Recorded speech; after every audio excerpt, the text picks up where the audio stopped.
అడగండి ప్రశ్నలు, సందేహాలు. ఓం.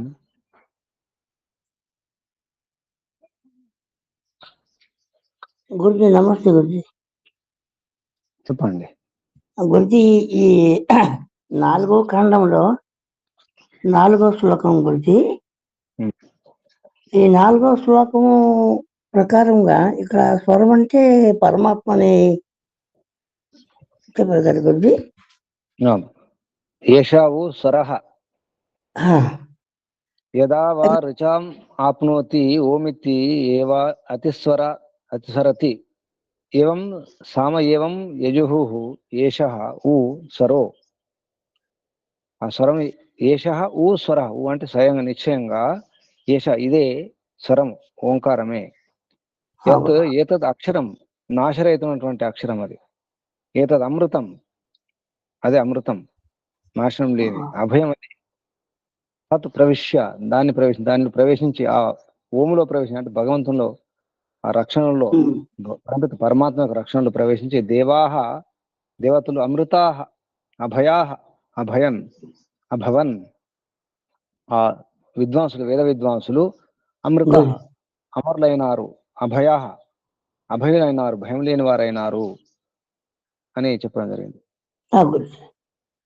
అంటే బ్రహ్మం తెలుసుకుని ప్రయత్నం చేసిన వారు విద్వాంసులు. ఋగ్వేదం, యజుర్వేదం, సామవేదం అయితే ఉన్నాయో ముఖ్యంగా 3 కర్మలు అవి. వేదాలు 4 కానీ 3 రకాల విద్యలు అన్నమాట. ఆ కర్మను ఆచరించినప్పుడు మంత్రాన్ని ఉచ్చరిస్తారు. మంత్రం ఉచ్చరించడం అనేది ఒక స్వరమే నిజానికి. మంత్రోచ్చరణ చేయడం ఒకటే కాదు. ఆ ఓంకారాన్ని చాలా ఆదరణ భావనతో, శ్రద్ధతో, సమర్పణ భావనతో ఉచ్చరించాలి.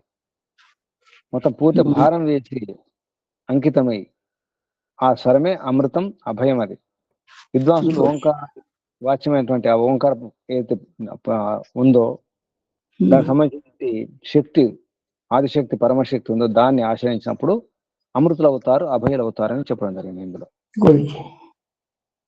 యదా వా రుచం ఆప్నోతి ఓమితి ఏవ అతిస్వరతి ఏవం సామ ఏవం యజుః ఏష ఊ స్వరః ఏతత్ అక్షరం ఏతద్ అమృతం అభయం తత్ ప్రవిశ్య దేవాః అమృతాః అభయాః అభవన్. ఈ వాక్యం అందరు రాసుకోండి. చాలా గొప్ప మంచి వాక్యం ఇది. ఉపనిషత్తు ప్రథమ ప్రపాఠకం, మొదటి ప్రపాఠకములో 4వ ఖండంలో 4వ ఇది ప్రవాకం అంటారు దీన్ని, లేదా వాక్యం అనవచ్చు. 4వ ప్రవాకము. ఇందులో ఉన్నటువంటి వాక్యాలను ప్రవాకాలు అన్నారు. దాని పేరు ప్రవాకం. 4వ ప్రవాకం చూడండి. యదావా రుచం ఆప్నోతి. ధన్యవాదాలు. ఓ, ఇంకెవరైనా అడగండి. ఈ ప్రశ్న లేదా సందేహాలు, సంశయాలు మనకు కొన్ని రోజులు అంటే పౌర్ణమి వరకు, అంటే పౌర్ణమి నాడు బృహదారణ్యక ఉపనిషత్తు ప్రారంభించుకుందాం. అంతవరకు ఇందులో చాలా విషయాలు ఉన్నాయి. మీరు అధ్యయనం చేస్తే చాలా సందేహాలు దొరుకుతాయి, మీకు చాలా విషయాలు తెలుస్తాయి కూడా. ఒకసారి మళ్ళీ తిప్పండి, వెనక పుటలు తిప్పే ప్రయత్నం చేయండి. ఒకసారి గుర్తు చేసుకునే ప్రయత్నం చేయండి. నెమరు వేసుకోండి. ఆవులు, మేకలు లాంటివి తిన్న తర్వాత నెమరు వేసుకుంటాయి. తినేటప్పుడు గబగబా తినేస్తాయి. అది మనం కూడా గబగబా ముందుకు వెళ్ళిపోయినాం కానీ మళ్ళీ వెనక్కి రావాలి, నెమరు వేసుకోవాలి, చూసుకోవాలి కదా. సరిగ్గా జీర్ణం కావాలి, జీర్ణమే శక్తి రావాలి అంటే నెమరు వేసుకోవడం అవసరం. అలా మధ్యలో మనకు 3-4 రోజులు సమయం ఉంది. రేపు ఏకాదశి. ఈ మధ్యలో ఈ సమయాన్ని మనం ఛాందోగ్య ఉపనిషత్తు, నిజానికి ముఖ్యమైన ఉపనిషత్తు ఇది. ప్రాచీన ఉపనిషత్తుల్లో, వైదిక ఉపనిషత్తుల్లో ముఖ్యమైన ఉపనిషత్తుల్లో ఒకటి. బృహదారణ్యక, ఛాందోగ్య అనేక ముఖ్యమైనటువంటి ఉపనిషత్తు ఈశావాస్య ఉపనిషత్తు.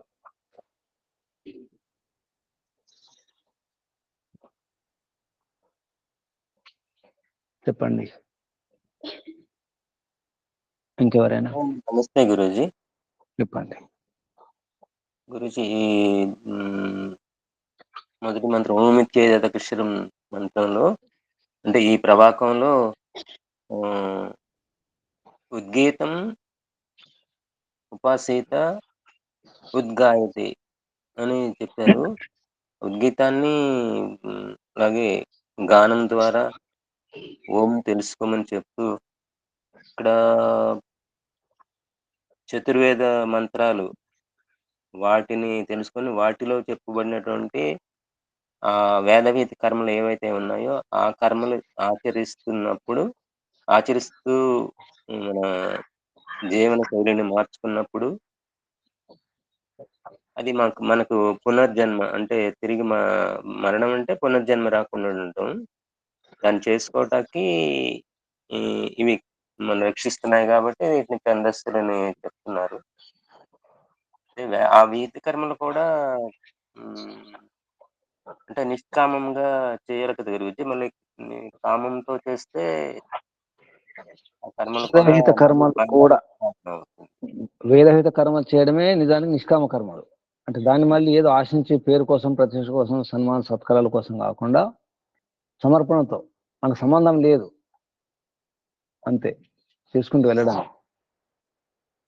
కానీ సరిగా అర్థం చేసుకోవాలి, అర్థం చేసుకుని చేయాలి. ఇంకా బ్రహ్మతత్వం తెలియటం, దాంతోపాటు వేదగీత కర్మలు ఆచరించడం.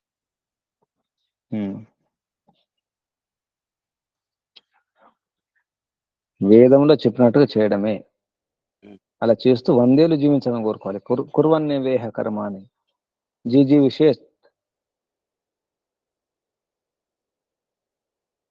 జీవితం కోరుకోవాలి.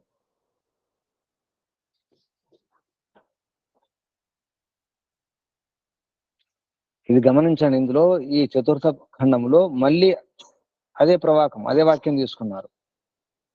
ముందు ఆరంభించిన వాక్యం ఓమితి ఏతద్ అక్షరం ఉద్గీతం ఉపాసీత ఓమితి హి ఉద్గాయతి తస్య ఉపవ్యాఖ్యానం.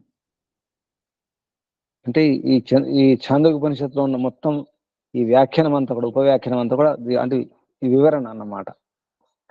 ఈ వివరణ విశ్లేషణ అంతా కూడా దీని గురించి, ఓం గురించి. ఓమితి ఏత అక్షరం, ఈ నాశనం లేని అక్షరం అవుతుందో, క్షరము కానిది ఓం గురించి ఉద్గీతం చేయడమే, ఉద్గీత ఉపాసన చేయడమే.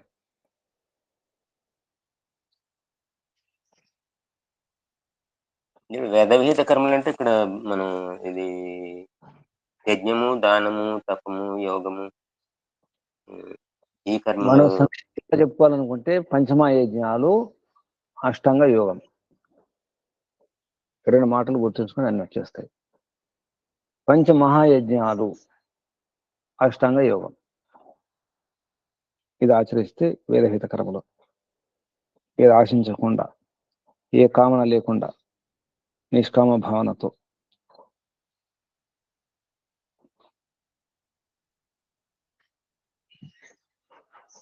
ఎందుకంటే ఏది నాది కాదు, అంతా పరంపిత పరమాత్మే. శాశ్వత స్వామి పరంపిత పరమాత్మే. అసలైన అధికారి, యజమాని పరంపిత పరమాత్మే. వాస్తవానికి పరంపిత పరమాత్మే. అనుకుంటాం, భ్రమలో ఉంటాం. జీతాలు కూడా అనుకుంటారు నౌకర్లు, అంత నాదే నాదని చెప్పుకుంటారు కూడా. కానీ చివరికి వారి కానే కాదు. పని చేసినందుకు వేతనం లభిస్తుంది, జీతం లభిస్తుంది కదా. అంతే, మనం కూడా అంతే. మనం కూడా జీతగాలమే, పరంపిత పరమాత్మ నౌకర్లమే.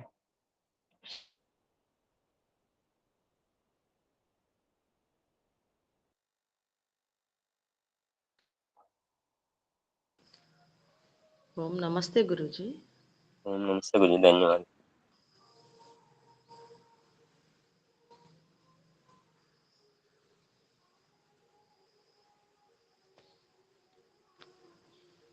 ప్రశ్న అడగండి, రేపని అడిగే ప్రయత్నం చేయండి. చూడండి, చూస్తుంటే మీకు ప్రశ్నలు వస్తాయి. ఓం నమస్తే గురూజీ.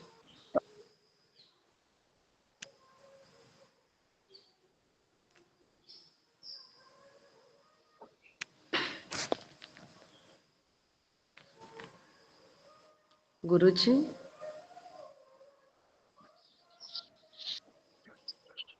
చెప్పండమ్మా. ఇప్పుడు విద్వాంసులు మృత్యు అంటే భయపడతారు అని చెప్పారు. ఈ వేద విహిత కర్మలు చేస్తూ ఈ వేదాధ్యయనం చేసిన వాళ్ళకి ఆ మృత్యు అంటే భయం ఉండదు కదా గురుజీ? ఉంటుంది కదమ్మా, అన్ని కంఠస్థమే. సాధన లేదు, సమర్పణ లేదు, ఈశ్వర ప్రణిధానం లేదు, భయపడాల్సిందే కదా. అవి చెయ్యకపోతే భయపడతారు, కానీ చేసిన వాళ్ళకి భయం ఉండదు కదా. ఇప్పుడు చేయకపోవడం అదే కదమ్మా, సమర్పణ భావన లేదు కదా, శ్రద్ధ లేదు, ఉపాసన లేదు, అప్పుడు వాళ్ళు భయపడాల్సిందే కదా. విద్వాంసులు ఎవరు కదా గురుజీ, చెయ్యని వాళ్ళు. ఇప్పుడు విద్వత్త అనగానే మనం అది అనుకోకూడదు. విద్వత్త ఉన్నంత మాత్రాన సాధన వేరు, విద్వత్త వేరు కదమ్మా. యోగ ఇప్పుడు అందరు యోగులు కాలేరు కదా, విద్వాంసులందరూ యోగులు కాదు కదా, అవును గురుజీ. అందరు భక్తులు కాదు కదా, ఈశ్వర భక్తులు కాదు కదా. ఇప్పుడు ఎందరో శాస్త్రవేత్తలు ఉంటారు, డాక్టర్లు ఉంటారు, ఇంజనీర్లు ఉంటారు, లేదా వేద విద్వాంసులు కూడా ఎంతమంది పండితులు ఉన్నారు. అందరు భక్తులు కాదు, సాధకులు కాదు కదా. అన్ని అలవాట్లు ఉంటాయి. శాస్త్రాలన్నీ కంఠస్థ, సూత్రాలన్నీ కంఠస్థమే, కానీ అన్ని అలవాట్లు ఉంటాయి. అప్పుడు ఏడుస్తుంటారు, బాధపడుతూ ఉంటారు. విద్వత్త వేరు. కొందరికి విద్వత్త తక్కువ ఉండొచ్చు, కానీ సాధన ఉంటుంది, భక్తి ఉంటుంది. ఇప్పుడు ఇంతమందికి విద్య రాని వారు ఏ మంత్రం రాదు, కానీ భక్తి ఉంటుంది. మన పౌరాణికం చూస్తుంటాం, ఎక్కువ విషయాలు ఏం తెలియదు, ఓం నమః శివాయ అంటారు అంతే, జయ గురుదత్ అంటారు, ఓం నమః శివాయ అంతే, ఏదో ఒక శబ్దం తీసుకుంటారు. వేరే ఏ శ్లోకం రాదు, ఏమి రాదు, సరిగ్గా విద్య కూడా రాదు, దాని నిండా ఉంటారు సమర్పణ చేసుకొని. అటువంటి వారు ఎందరు ఉన్నారు. కేరళలో ఒక అమ్మ ఉంది కదా, కేరళ అమ్మ హగ్గింగమ్మ అంటారు. ఒక అమ్మ ఉంది, అమృతానందని. పెద్ద విద్వత్ ఏముంది ఒక చూడండి, ఎన్ని యూనివర్సిటీ ఆమె పేరు మీద, దేశ విదేశాల పేరుంది. అవును, ప్రేమ. విద్వత్త లేదు కదా. ఎన్ని శాస్త్ర అధ్యయనం చేసింది. సంస్కృతం వచ్చా, మంత్రాలు వచ్చా, వ్యాకరణం వచ్చా? కాదు కదా. మరి వ్యాకరణం వచ్చిన వాళ్ళు ఎందరో ఉన్నారు. అవును గురించి. అలా రమణ మహర్షి ఉండేవారు, మాట్లాడేవారు కాదు, ఎక్కువ మౌనంగా ఉండేవారు అంతే. అలా మనకు కూడా విద్వత్వం ఉంది నిజానికి. ఇప్పుడు బయట ఎంతమంది పౌరాణిక బాబాలు స్వామి ఉన్నారు, వాళ్ళకంటే ఎక్కువ విద్వత్వం మనకు ఉంది. మనం ఎక్కడున్నాం, వారు ఎక్కడ ఉన్నారు. వాళ్ళు దూసుకుపోతున్నారు గురించి. అంటే సమర్పణ భావన ఒకటి ఉంది, సమర్పణ అంతే. అది ఇంక మరొక విషయం లేదు, వారికి తెలియదు, అవసరం లేదు. ఇక ఓం నమః శివాయ అంతే, కేవలం ఓం నమః శివాయ ఈ జపంతోనే ముందుకెళ్ళిన వారు ఎందరున్నారు, వాళ్ళెందరూ ఉన్నారు ఆ రకంగా. మాణికేశ్వర మాత ఉండేది అంతే, అందరినీ శివయ్య అనేది, ప్రతి ఎవరు వచ్చినా శివయ్యనే, అంత శివుడే, ఓం నమః శివాయ. సత్యపతి స్వామి కూడా వెళ్ళడం జరిగింది ఆమెను చూడడానికి. ఆమె తినదు, అన్నం తినదు అని చెప్పేసి, ఎలా ఉంటుందని చూడడానికి. సత్యపతి స్వామి, కామారెడ్డి బ్రహ్మానంద సరస్వతి గారు ఈ విషయం రాసుకున్నారు, యోగ మీమాంస అనే పుస్తకం రాసుకున్నారు స్వామి సత్యపతిజీ, మాణికేశ్వర మాత గురించి. గమనించండి. రామదేవ్ బాబు గారు కూడా వెళ్ళారు అక్కడికి, గమనించండి. విద్వత్త ఉండడం కాదు, సమర్పణ ఉండాలి, భక్తి ఉండాలి, నిండా ఉండాలి. నిండా మునిగి ఉన్నప్పుడే మనకు చాలా విషయాలు తెలుసు. గురూజీ, ఆమె సంవత్సరానికి ఒకసారి కనపడిద్దంట కదా. ఇప్పుడు లేదు, చనిపోయారు, 4 సంవత్సరాలు ఇప్పుడు అయిపోయింది. లేదు, చనిపోయారు. శివరాత్రి రోజు మాత్రమే దర్శనం అంతే. అంతే. నేను కూడా వెళ్ళి చూసి వచ్చాను. ఓకే. యానగుంది, మహబూబ్నగర్ జిల్లా, కర్ణాటక మధ్య. కర్ణాటక కదా, మా అప్పారావు కూడా వెళ్ళేవాడు. కర్ణాటక ప్రతి సంవత్సరం వెళ్ళేవాడు. కర్ణాటక మా మహబూబ్నగర్ బార్డర్. తెలుగు వస్తుంది, తెలుగులో మాట్లాడేవారు. తెలుగు కన్నా రెండు బార్డర్ అది. మీరు వెళ్ళినప్పుడు మాట్లాడేవాళ్ళేనా గురూజీ? లేదా, లేదు, ఎవరు మాట ఊరికే అంతే.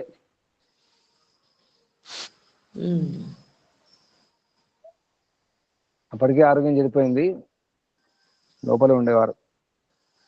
దీని అర్థం ఏంటి? ఇక్కడ విషయం ఏంటంటే మనకు సమర్పణ ఉందా అని చూసుకోవాలి. మనం విద్వత్తం ఉంది కానీ సమర్పణ ఉందా? ఎందుకు భయపడుతున్నాం? రకరకాలుగా భయపడుతున్నాం మనం. మరి వారు నింద మునిగి ఉన్నారు, వారు కూడా ఇటువంటి అవమానాలు, తర్వాత అన్యాయాలన్నీ జరిగినాయి వారు కూడా. మానకృష్ణ మాత కావచ్చు, స్వామి సత్యపతిజీ కావచ్చు, ఇంకెవరైనా కావచ్చు, ఋషులు మహర్షులు యోగులు ఎవరైనా కావచ్చు.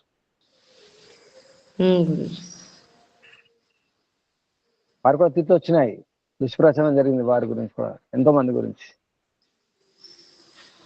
మనం దుష్ప్రచారానికి, నిందలకు భయపడుతున్నాం, తిట్లకు భయపడుతున్నాం, అవమానాలకు భయపడుతున్నాం. ఈ అవమానం ఎవరికి? మనకు. నిజానికి ఆత్మకు అవమానం ఏంటి? తిట్లేమిటి? దుష్ప్రచారం ఏంటి? ఆత్మకి ఏది అంటది కదా, అపరిణామి అప్పుడు సంక్రమణ అంటే సంక్రమణం ఉండదు, అంటుకోదు. అటువంటి ఆత్మ శుద్ధాచ అనంతాచ, శుద్ధము అనంతం ఆత్మ.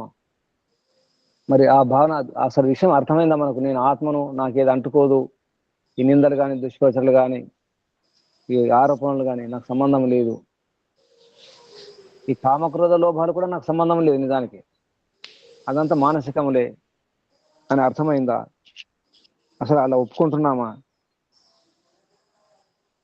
నేను అనుకుంటున్నాం, మనసులో నేను అనుకుంటాం, శరీరం నేను అనుకుంటాం, అంతా నాదే అనుకుంటాం. సమర్పణ ఉండాలి. అందుకే తిట్టినా, అవమానించినా, దుష్ప్రచారం జరిగినా మనకు సంబంధం లేదు. సమర్పణ భావన ఉందా? ఉంటే అసలు ఇదంతా ఉండదు. మత్తులో ఉన్న వానికి ఎవరు ఏది అనుకుంటే ఏంటి? తాగుబోతులు ఉంటారు, మత్తులో ఉంటారు. తిట్టినా, కొట్టినా, అవమానించినా ఏ బాధ లేదు, అంతే. మత్తు ఉండాలి. చెప్పండి అమ్మా. అట్లా అని ఆత్మకు సంబంధం లేదని మనసుకు తగులుద్ది కదా గురించి, అప్పుడు స్పందిస్తాం కదా. అదే చెప్పేది. ఇప్పుడు మనసు తగులుతుంది, మనసు నేను అనుకుంటున్నాం కదా, మనసులో ఎన్నో ఆలోచనలు వస్తున్నాయి. అందులో మనసులో వచ్చే ఆ సంకల్ప వికల్పాల ఆలోచనలో మంచి మంచి వస్తాయి, చెడు కూడా వస్తాయి, చెడ్డ కూడా వస్తాయి, మంచివారు కూడా వస్తాయి, యోగులకు కూడా వస్తాయి, సాధకులకు కూడా వస్తాయి, అందరికీ వస్తాయి. మనసులో అన్ని వస్తాయి. అన్ని మనసు ముందు తీసుకొచ్చి చూపిస్తుంది, అంతే. ఒక అద్దం లాంటిది, ముందు పెట్టేస్తుంది. మనలో ఏవి ఉన్నాయో భావాలు కానీ, విద్య కానీ, సంస్కారాలు, కుసంస్కారాలు అన్ని కూడా ముందు పెట్టేసింది మనస్సు. ఒక సందర్భంలో చిత్తం కూడా అంటాం దాన్ని. వృత్తులు లేచినప్పుడు చిత్తం అంటాం, కానీ సంకల్ప వికల్పాలు వచ్చినప్పుడు మనస్సు అంటాం. మనసుకి అనిపించినా ఇంకా మనమేమి దాంతో ఇంకేమో అనుకోకూడదు. ఎవరు తిట్టినా, ఏ వస్తుంటాయి అమ్మా, ఆగండి, వస్తుంటాయి. వినండి అమ్మా, వస్తుంటాయి. కానీ మనం ఎక్కడున్నామని చూసుకోవాలి. మన ఇంట్లో ఉన్నా, బయట ఉన్నా, ఎక్కడున్నా, ఆశ్రమంలో ఉన్నా, అవమానాలు రాకుండా లేకుండా, ఎవరికైనా అలా జరగకుండా ఉన్నారు ఎవరైనా? మీరు కానీ, నేను కానీ, మన పూర్వజులు కానీ, మన తాత ముత్తాతలు కానీ, ఋషులు కానీ, చివరికి భగవంతుడు కానీ. భగవంతుని తిట్టు రావడం లేదా? అవమానించడం లేదా? అమ్మగారు ఆగండి, వినండి, అంతే. వినండి, నేను మీకు ఒక్కరికి చెప్పట్లేదు, ప్రశ్నించుకోవాలంటున్నా. ఈ రకంగా అనుకోవాలి మనం. భగవంతుడికి రావడం లేదా? రాముడికి కృష్ణుడు రాలేదా? విష్ణు మహర్షికి రాలేదా? గొప్పవారికి రాలేదా? మహాత్మకు రాలేదా? ఎవరికి రాలేదు? మహర్షి దయానంద వారికి రాలేదా ఈ తిట్లు, ఈ అవమానాలు అని అనుకోవాలి మనం. అందరికి వస్తున్నాయి కదా, నాకు కూడా వస్తాయి, రానివ్వండి, అది అనుకోవాలి. అని అనుకుంటున్నామా అనేది ప్రశ్న.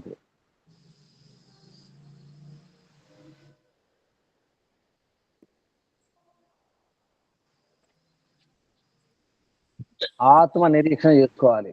నేను ఎక్కడున్నాను, ఏ స్థితిలో ఉన్నాను, ఏ భావాలతో, ఏ సంస్కారాలతో ఉన్నాను, ఇంకా ఎక్కడ ఆగుతున్నాను, ఎందుకు ఆగుతున్నాను, ఎందుకు ముందుకు వెళ్ళలేకపోతున్నాను, ఎందుకు ఈ భయాలు ఉన్నాయి, రకరకాల భయాలు, రకరకాల సమస్యలు ఎందుకున్నాయి, ఈ అశాంతి ఎందుకుంది, ఈ నిరాశ ఎందుకుంది, ఎందుకు ధైర్యం చేయలేకపోతున్నాను, ఎందుకు తెగించలేకపోతున్నాను, ప్రశ్నించుకోరు ఎవరికి.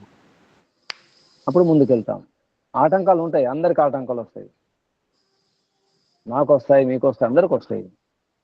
ఆటంకాలు ఉండడం మంచిది. దానికి ఆటంకాలు ఉన్నప్పుడు మనం ఎగిరే ప్రయత్నం చేస్తాం కదా, మన శక్తి ప్రదర్శన జరుగుతుంది, మన బల ప్రదర్శన జరుగుతుంది.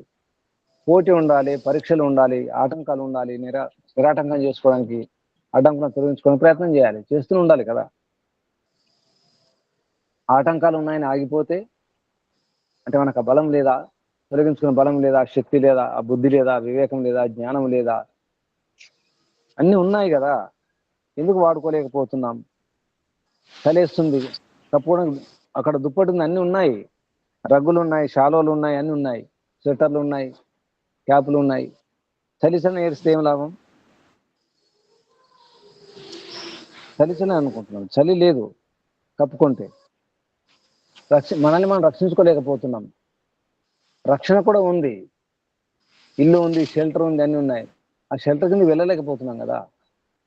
బయట ఉంది వాన వాన అంటున్నాం, తడుస్తున్నాం. ఒక అడుగు వేస్తే ఇంట్లోకి వెళ్ళిపోతాం, గదిలోకి వెళ్ళిపోతాం.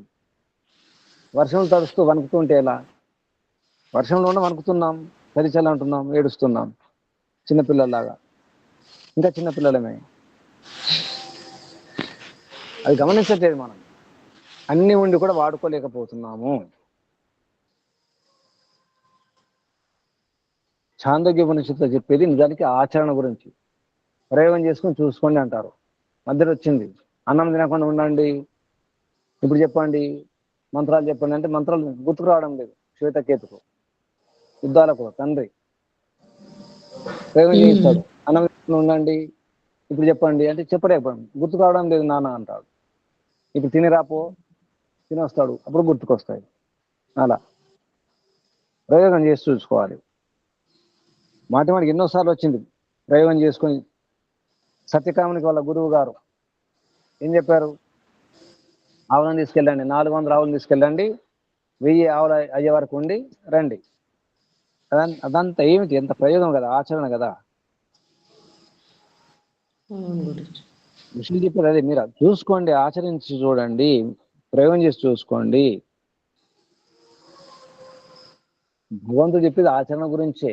కేవలం కంఠస్థం చేసుకోండి, చదువుకోండి, లేదా ఉపదేశాలు ఇవ్వండి అని కాదు. ఉపదేశాలు వారిస్తున్నారు, భగవంతుడు ఇస్తున్నాడు ఉపదేశాలు. దాన్ని మనకు అందజేస్తున్నారు ఋషులు, మహర్షులు. భగవంతుని యొక్క ఆదేశాలను, ఉపదేశాలను, సందేశాలను ఋషులు, మహర్షులు మనకు అందజేస్తున్నారు. వారధిగా, మధ్యవర్తిగా. ఋషులు చేసింది అంతే. వారి వైపు నుంచి వారి ప్రయత్నం ఏం చెప్పలేదు ఏ ఋషి కూడా. కానీ మనం మన ప్రయత్నం చెప్పే ప్రయత్నం చేస్తాం. నేను అనుకుంటున్నానండి, నా అనుభవం అండి అంటాం. అది కాదు. అందుకే భయపడుతున్నాం. కారణం పట్టుకునే ప్రయత్నం చేయండి. ఈ స్వరశబ్దం అంటే మనం ఇక్కడ చాలా భ్రమలు ఉంటాం. ఇప్పుడు గమనించండి, మా పండిత గోపదేవ శాస్త్రి గారు కూడా రాయడం జరిగింది ఇదే మాట. ఇది కప్పుకోవడం అనేది మరణ భయం, మృత్యు భయం నుండి తప్పించుకున్నాను అంటే మంత్రాలు అని రాసుకొని, మంత్రం వస్త్రములపై రాయించి వారిని కప్పుకొనిరని. కానీ ఇక్కడ ఈ రకరకాల కవచాల పేరుతో మంత్రాక్షరాలు, తాయెత్తులు, అవి ఇవి రకరకాల యంత్రాల పేరుతో, మంత్రాల పేరుతో అని రాసి పెట్టుకుంటారు. రాగి రేకుల మీద ఈ రకరకాల యంత్రాలు ఆయన పెట్టుకుంటారు, గుర్తులు, రక్షారేకులు. ఇవన్నీ కాపాడు, అలా రక్షణ జరగదు. లేదా కొబ్బరికాయలు కట్టుకోవడము, గుమ్మడికాయలు కట్టుకోవడము, నల్ల జీడిగింజలు కట్టుకోవడము, మిరపకాయలు కట్టుకోవడం, నిమ్మకాయలు కట్టుకోవడం జరుగుతుంది, ఉల్లిపాయలు కట్టుకోవడం జరుగుతుంది, బల్లకు దిష్టి బొమ్మలు కట్టుకుంటారు. ఇవి ఏమి రక్షణ జరగదు నిదానం. ఇది అర్థం కావాలి. మనం కూడా ఈ భ్రమలో ఉంటాం. గాయత్రి మంత్రము రాయించుకొని ఆ వస్త్రాన్ని కప్పుకుంటాం, అనుకుంటాం గాయత్రి మంత్రం వచ్చేసినట్టుగా. లేదా మంత్రాలు రాయించుకొని, లేదా కొందరు వ్యాకరణ సూత్రాలు రాయించుకుంటారు, కప్పుకుంటారు. అలా కాదు కదా.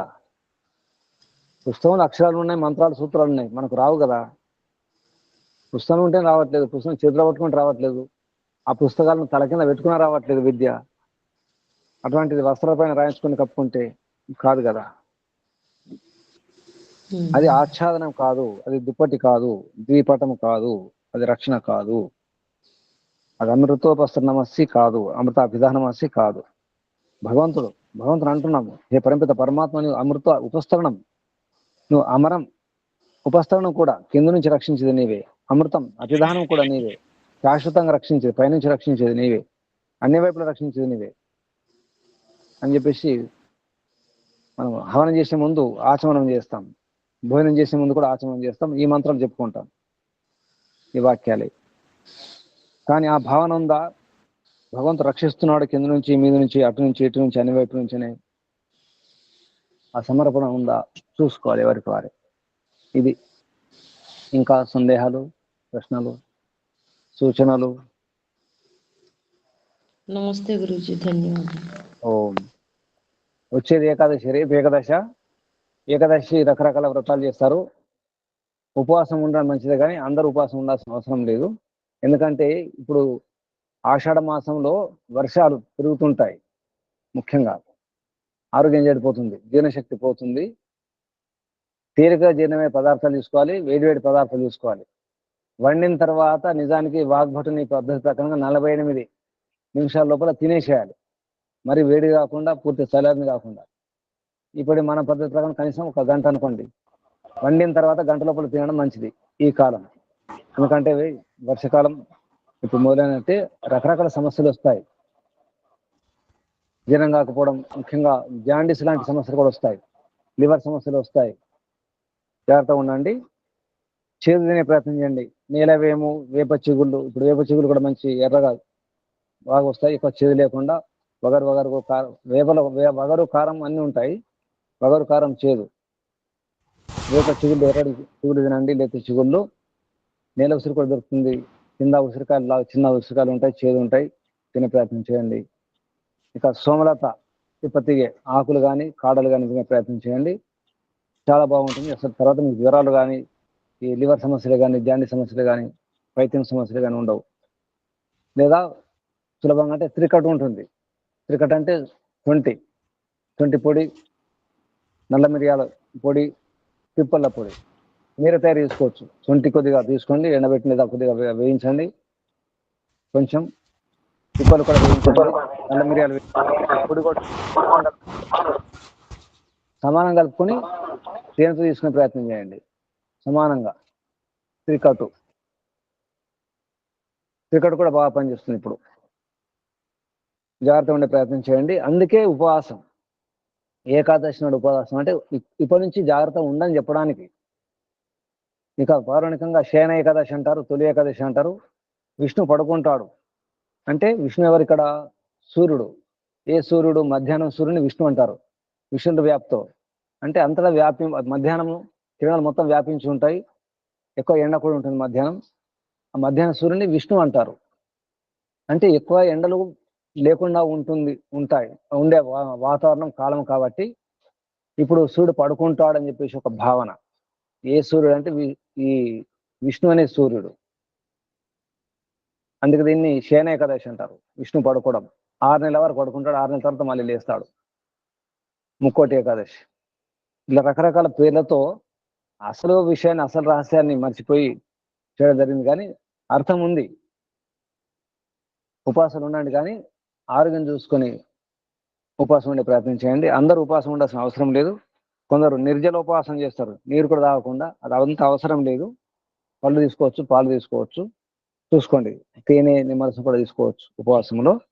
ఆరోగ్య సూత్రాల్లో ఇది ఆరంభించని చెప్పడానికి తొలి ఏకాదశి. ముఖ్యంగా మనకు తొలి ఏకాదశి నుంచి పండుగలు ప్రారంభమవుతాయి. పండుగలు ఆరంభం అన్నమాట తొలి ఏకాదశి నుంచి. పండుగలు వస్తుంటాయి, గమనించండి. పండుగలు కూడా ఈ వర్షాకాలం నుంచి మొదలుకొని ఎండాకాలం లోపల చాలా పండుగలు వస్తాయి. ఎండాకాలం ఎక్కువ పండుగలు ఉండవు. ఇది గమనించాలి. అంటే ఆరోగ్య సూత్రాలు పాటించడానికి మన పెద్దలు అంటే ప్రతిదీ కూడా ఋషులు పెట్టినట్టేం కాదు. ఋషుల తర్వాత ఎవరైతే అనుభవం ఉన్న వారు ఉన్నారో వారు కొన్ని నియమాలు పెట్టి ఇటువంటి ఆహారం తీసుకోవాలి, ఇటువంటి వ్యవహారం ఉండాలి అని చెప్పేసి పండుగల పేరుతో మనకు పరిచయం చేయడం జరిగింది ఈ జీవన శైలిని. దీని వెనుక ఉన్న రహస్యాన్ని అర్థం చేసుకుని పండుగలు చేసుకుంటే మంచిది. అది ఆ ప్రయోజనం, ఆ ఉద్దేశం మర్చిపోయి పండుగల పేర్లతో ఆరోగ్యాన్ని నాశనం చేసుకోకూడదు, భ్రమలు ఉండకూడదు. రక్షణ కొరకు ప్రయత్నం చేయండి, ఆరోగ్య రక్షణ గురించి ప్రయత్నం చేయండి. ఇది ఆరోగ్య విషయం. ఇంకేమైనా సందేహాలు ఉంటే ఎప్పుడన్నా ఈ ఆరోగ్య విషయంలో మీరు ఫోన్ ద్వారా అడగవచ్చు, వాట్సాప్ ద్వారా కూడా అడగవచ్చు. ప్రయత్నం చేయండి. ఇంకా ఇంకేమైనా సూచనలు? ఓం ఓం చెప్పండి. నమస్తే గురుజీ. సందేహం చెప్పండి. గురుజీ, నేను ఒక 2 years అయిపోయింది త్రికటు సూర్ణం తీసుకున్నాను వాడతామని. అది సీల్ కూడా ఎప్పుడైతే మర్చిపోయాను, ఎందుకో మర్చిపోయాను. అది ఎక్స్పైరీ ఏమైనా అయిపోతా గురుగారు? ఇప్పుడు ఉంది, అలాగే ఉంది, వాడొచ్చా? వాడుకోవచ్చు, కానీ అంత ప్రభావం ఉండదు. ఏం కాదు, వాడుకోవచ్చు, వాడుకోండి. సరే సరే గురు, ధన్యవాదాలు. ఇటువంటి విషయాలు ఉంటే ఫోన్ ద్వారా అడగండి. ఇంతవరకు విన్న దాంట్లో మీకు ఏమైనా సందేహాలు ఉంటే అడగండి. ఆరోగ్య సూత్రాలు ఇంకా ఏమైనా కావాలంటే తర్వాత ఫోన్ ద్వారా అడిగే ప్రయత్నం చేయండి. ఈ రోజు మీరు ఏం అర్థం చేసుకున్నారు, ఏం అనుకుంటున్నారు, ఒకసారి నిర్ణయం చేసుకోండి, సంకల్పం చేసుకోండి. ఎందుకు భయపడుతున్నాను? ఎందుకు మరణ భయం ఉంది? మరణ భయం కాదు, ఎన్నో భయాలు ఉన్నాయి మనకు, రకరకాల భయాలు ఉన్నాయి. ఎందుకు భయపడుతున్నా నేను? అవమానాలంటే, దుష్ప్రచారం అంటే, నిందలంటే, తిట్లంటే భయపడుతున్నాను. ఎందుకు భయపడుతున్నాను? కారణం ఏమిటి చూసుకునే ప్రయత్నం చేయండి. అసలు రక్షణ ఎవరు? విశ్వాని దేవ సవిత దురితాని. ఆ మంత్రం కనుక అర్థమైతే అర్థమైనట్టే. నాలో ఉన్నటువంటి దుర్గుణాలు, దుర్వ్యసనాలు ఏమైనా ఉంటే దూరం కావాలి సంపూర్ణంగా. అది ప్రార్థన. మరొకటి యద్భద్రం తన్నాస. ఏదైతే భద్రం ఉందో అది ఒకటే భద్రం, 4 లేవు. అందరికి ఒకటే భద్రం. యద్భద్రం తత్, దాన్ని నహ, అందరి కొరకు, ఆస్వ, ప్రాప్తింపజేయండి అని ప్రార్థించడం జరిగింది. విశ్వాని దేవ సవిత దురితాన్ని, అంటే విశ్వాని దురితాన్ని పరాస్వ. హే దేవ సవిత, విశ్వాని దురితాన్ని పరాస్వ. దురితములన్నీ కూడా, దుర్గుణాలన్నీ కూడా, చెత్త చెదర అంతా కూడా, నాలో ఉన్నటువంటి ఈ నొప్పులు, వ్యాధులు, బాధలు, అశాంతి, భయాలు అన్నీ కూడా దూరం అయిపోవాలి. నిరాశ, నిస్పృహలన్నీ కూడా దూరం అయిపోవాలి. ఏ భయం లేకుండా ఉండాలి. ఏదైతే భద్రమో అని చెప్తూ అక్కడ మహర్షి ఏకవచనం చెప్పడం జరిగింది. ఆ భద్రం ఏమిటి? ఉత్తమ గుణకర్మ స్వభావాలు, తర్వాత పదార్థాలు, దానికి ఆశ్రయం. అవి ఎందులో ఉన్నాయో వహ అన్నాడు హిందీలో. వహ అంటే అది. దాన్ని నాకు ఇవ్వండి, నాకు మాత్రం కాదు, అందరికి ఇవ్వండి, అందరికి పంచండి. నహ, అందరి కొరకు ఇవ్వండి. ఇది ప్రార్థన. మన ప్రార్థన అదే ఉండాలి. ఆ మంత్రం యొక్క భావార్థం తీసుకోండి, ప్రార్థన చేసుకోండి. భయపడకుండా ఉండే ప్రయత్నం చేయండి.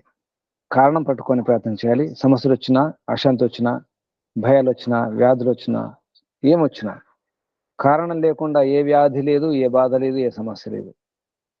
ప్రశ్నకు జవాబు లేకుండా ఏ ప్రశ్న లేదు. సమాధానం లేని ప్రశ్నే లేదు నిజానికి. సరిగ్గా గమనిస్తే ఋషులు మహర్షులు ఎన్నో సమస్యలకు, ఎన్నో సందేహాలకు, ఎన్నో ప్రశ్నలకు సమాధానం ఇవ్వడం జరిగింది.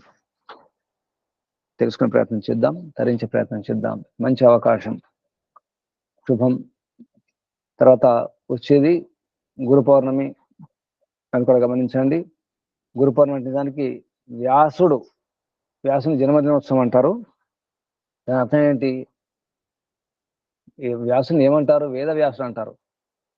వేదాలను శోధించి, సాధించి, విశ్లేషణ చేసి ఏ వేదంలో ఏముంచాలి, అందులో ఈ రకరకాల ఈ విభాగాలు వర్గీకరణ చేసినటువంటి వ్యాసుడు. వ్యాసం అంటే ఆశాంతం అని అర్థం. అక్కడి నుండి ఇక్కడ వరకు అన్ని చేసినటువంటి వ్యాసుడు. పురాణ వ్యాసుడు కాదు, పురాణకర్త కాదు. వేదవ్యాసం పేరుతో ఈ పురాణాన్ని కూడా వేదవ్యాసుడు రచించినట్టుగా, అందులో ఉన్నటువంటి ఆ వికృతులను కూడా, వేద విరుద్ధ విషయాలు కూడా వ్యాసుడు చెప్పినట్టుగా చెప్పడం జరిగింది. అది మాత్రం కాదు, అది గుర్తుంచుకోవాలి. అందుకే దాన్ని గురు పౌర్ణమి అన్నారు. గురువు అంటే కేవలం ఈ గురువులు, ఆ గురువులు కాదు, అసలు పరమిత పరమాత్మ అసలు గురువు. ఎందుకంటే అప్పటి నుండి నిజానికి వేదాధ్యయనం చేస్తూ ఉండాలి. మనం ఇంతకుముందు విన్నాం చాతుర్మాస్యం. చాతుర్మాసం ఈ వర్షాకాలం కూడా ఉంటుంది, చలికాలం కూడా ఉంటుంది, ఎండాకాలం కూడా ఉంటుంది. ఈ మాట మనం చెప్పుకున్నాం. ఈ విషయం పూర్వమీమాంస దర్శనంలో చాతుర్మాసాలు 3 ఉంటాయి. వర్షాకాలం చాతుర్మాసం ఒకటి. ఇది మాత్రం ఇంతే అనుకోకండి, తర్వాత కూడా ఉంటాయి. అంటే ఇప్పుడు తప్పకుండా అంటే వేరే పనులు ఏమి ఉండవు, రాజులకు యుద్ధాలు అటువంటివి ఉండేవి కావు. రైతులు కూడా ఇప్పుడు ఈ వర్షాకాలంలో పెద్ద పనులు ఏమి ఉండవు, వ్యాపారం కూడా సరిగా సాగదు. ఆషాఢ మాసంలో ఇప్పటి నుంచి సరిగా ఉండదు కాబట్టి అందరు కూడా ఊరికే ఉంటారు కాబట్టి మీకు సమయం ఉంటుంది. కాబట్టి వేదాధ్యయనం చేసుకోవడం అవసరం. మీరు కూడా ప్రయత్నం చేయండి వేదాధ్యయనం చేయడానికి. రోజు ఒక మంత్రమైన లేదా ఒక శ్లోకమైన ఏదైనా తీసుకొని అధ్యయనం చేసి ప్రయత్నం చేయండి. కనీసం పారాయణం చేసి ప్రయత్నం చేయండి, లేదా తెలుసుకునే ప్రయత్నం చేయండి. ఇది సూచన. శుభం. అందరికీ ధన్యవాదాలు. ముగించేద్దామా? గురూజీ, ఇంకేమైనా సందేహాలు ఉన్నాయా? చెప్పండి. గురూజీ, చెప్పండి. ఆరోగ్యకరమైన విషయంలో ఫోన్ చేసి మీతో మాట్లాడంటే ఏ టైంలో మాట్లాడాలి గురూజీ? 9 తర్వాత అమ్మా. ఉదయం 9 తర్వాత, రాత్రి 9 లోపల. 9 నుంచి 9. మంచిది. 9 to 9. ఓం. ముగించేద్దామా? ఇంకా ఏమైనా సూచనలు ఉన్నాయా? సర్వేభ్యో నమో. అందరికీ ధన్యవాదాలు. ఓం శుభం శమోయం.